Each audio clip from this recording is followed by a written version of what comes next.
Well, hello, hello. How you doing today? Good. How are you, Paul? Oh, good. We're so excited to have you guys on with us because of course, tis the season. Well, almost tis the season for this movie, but it's a Halloween, and we're lucky that we got to see this, just in time for that. But we need a good Christmas horror movie, right? Yeah, and that's what we think. So we're hoping Not that enough of it's the same. I know, we grew up on some of those great 80s ones and Christmas slashers and it's really cool to get another one. But but I just don't think we have can't have too many of them, right? Never, never enough. Yeah, and you guys grew up watching all of those, right? And Oh yeah, and trying to keep that same spirit was really important for you, right? it was. I watched Christmas Story, or not Christmas Story, Black Christmas a lot, Silent Night, Deadly Night. Those are classics. Those are yearly watches for me. But I watched them both quite a bit leading up to this scripting this Mm-hmm. movie because I wanted to take elements of those films but also kind of do the opposite. Like Black Hmm. Christmas is so serious and this isn't. So it was a good study, good reminder. I don't know. It was just really fun to watch those movies with like kind of a lens as a movie maker. Hmm. And then of course this one looked like not every movie is fun to film. Sometimes you get on a set and you're like, oh man, it's stressful. But this one actually looked like it was super fun to do this one. Do you guys have a particular fond memory that you think you'll always take with you? Yeah, I mean, I definitely love making horror movies because they are kind of fun. Like they're inherently a little bit. I find when you're doing like things that are too dramatic, like people need to get into a certain zone, and everyone needs to be very quiet. And like whereas horror movies, you're always like, hey, we're gonna blow up this snowman, kind of or whatever. Like it's like, hey, this is someone's getting an axe in their head. Did you check that out? And it's a very like there's a magic to it, and you want to see how the stunts turn out and stuff, and it keeps things light. It still can be stressful, but like I definitely liked my favorite time was like it was like our second last day of the shoot, and we were doing a couple of pickup shots, like where we're shooting a couple of plates and things like that, little odds and ends that we'd sort of forgotten during production. And we were sort of a little bit ahead of schedule for like the first time, and we're able to kind of make time for this. And people just started like hanging out, and like we were like, everyone was just throwing out ideas, and you could kind of when you can get things to be like this collaborative atmosphere, like that's the most fun for me. Yeah, How I about you?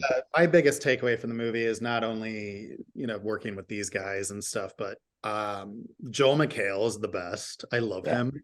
And he like amazing. set this really great tone. He was on the first 5 days of the shoot, so he was there on the first day, and he set this really great fatherly tone with the young cast, and they really looked up to him, and it was really fun and like really heartwarming to watch just a veteran who really loves what he does and is just so the anti movie star. Like he's just so nice and sweet and funny as hell. And just watching these kids just gain confidence from just working with him because he was so great to them. That was my like favorite part of watching the movie being made.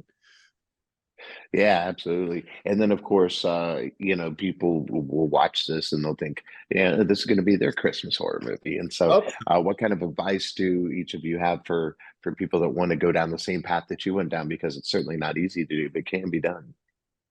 making Christmas movies or just movies in Or general? just movies in general. Yeah. My biggest advice is like bide your time. You have to learn a lot Hmm. before you're ready to be in a space where you are making movies. I think I learned that myself. It took me 10 years to make my first movie, 10 years of living in LA. Um, so that's my biggest advice. And like, it's so cliche, but a lot of people give up without immediate success. And, it's not going to be immediate. It's very rare. For sure. Yeah. Yeah, I mean, I definitely like. I mean, I sort of started making very very small projects like at a young age, but then kept kind of at it, and I would encourage people to not be afraid to fail and make like like you, but try and make as many of those mistakes as you can early, Yeah. and help each other. Like I try and surround myself with people who are always making things, and then that way you can help them make things, and they'll help you make things, and then like everyone sort of rises together, and I that's the most reliable way I've found you know, like a lot of the people that I, you know, was sort of grinding it out with, you know, 5-10 years ago are all kind of starting to find success around the same time. And I don't think that's a coincidence. Like it is really because, you know, we all you know, kind of work together and help each other out. So I'd say find a little group of people who are doing the same thing you're doing, and then help them, you know, and So, then yeah.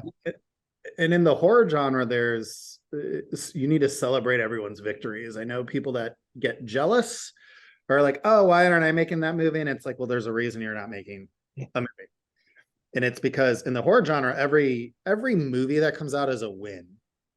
And and then if a movie hits, it's a double win, because then you're going to get there's more opportunity that way. So I can't stand when someone I know or people in the genre talk shit or like pissed or like don't want a movie to do well even if they don't like the movie. It's like success breeds more of this. It's always been that way with this genre particularly. So yeah, my biggest advice is like cheer on Yeah. your colleagues. Yeah, love that. You know, my co-host Drew Pearson, one of our great Dallas Cowboys and NFL great, went into the Hall of Fame a couple of years ago. We're so proud of him. He caught the Hail Mary, and you know, Oh, there's a lot of Hail Marys in this business, and so we love to ask people their Hail Mary moment, which is that moment in your life or career where you just had to go for it and it worked out for you. What do you suppose that was for each of you? for me, it was there's two. It was realizing that half-hour comedies were not what I really wanted to do and stopping doing them, or trying to get into them. And then my other thing was practicing a pitch on Chris Landon and seeing Chris Landon responding to my pitch that I stopped and said, "Do you want to write Freaky with me?" And he said yes. Had I not asked that, I don't know what would have happened, you know? Yeah. So I shot my shot, but I also waited to shoot my shot because I like waited. I knew it was the moment to shoot my shot. yeah, I mean, for me, I definitely felt like directing my first movie was definitely like a Hail Mary, you know, like you know, it's tough to get to make to finish a movie, you know, that like but doing a micro budget horror movie like is really tough. It's really tough to get one finished, one tough to get one financed, and tough to get one you know, sold. And then once, even if it does get out there, chances of people liking it are still low, you know, like and you know, that was a you know, like that whole process of making my first movie called Patchwork was like a very you know, like, but it was a combination of like, you know, almost, you know, 10 years of working with other people, you know, ever since like, you know, from like, you know, the early days of high school, and everyone on there, you know, like looking back at that movie now, a lot of those people were like people who were very important to me in one way or another. A lot of friends who were very dear are in there in some way. And people really responded to like that handmade quality to it. And it led very directly to my second movie. And then as a result, a lot more opportunities kind of one right after another. And but you know, I had to kind of put it on the line, you know, where you like, you know, you had to, you know, like be ready to take that jump, you know. Yeah. And is there a certain thing that you wanted to achieve with this? You know, maybe it's a certain scene or certain, you know, feel or certain kill even. Is there certain thing that you just were so excited that you pulled off and were like, there it is. This is going to be great. Yeah, I mean, like there was a couple of, I mean, you know, like I got a little, you know, like because weirdly with horror films, like because of sometimes you write a kill and it ends up in the, you know, like having to change because of the location or like or there's some sort of element of it that's not available or you can't build the gag in time, and you have to often pivot, particularly on the kills, and then a lot of things kind of are build up to those, and so we had kind of had to rethink the main kind of there's a kill about 15 minutes of the movie that we were building a lot of things around, and it was supposed to be originally this kind of like set piece out on like a frozen lake, and then we were like, oh, Mhm. it's the wrong time of year for that, we can't really build a frozen lake, and then we were like, we came up with this alternate, which was like a sort of like a like a hedge maze, and we found a hedge maze, and then we for like logistically we couldn't figure that one out, you know, because like we weren't able to shoot in the park at a certain time, and like, you know, anyway, and then we had to pivot 2 or 3 times, and by the time you get a couple generations in, you're like, oh man, is this ever going to work out? And then we were able to you know, like actually pull it off, you know, in a way. And we had to rethink it even like on the day because it was like a torrential downpour. So we ended up kind of doing some pivots, but then seeing that actually work in a theater, and the audience never knew that this is like the third or fourth time we had to rethink everything about it, and seeing it work is really fun. Yeah. How about for you, Mike? I mean, the whole process was really cool.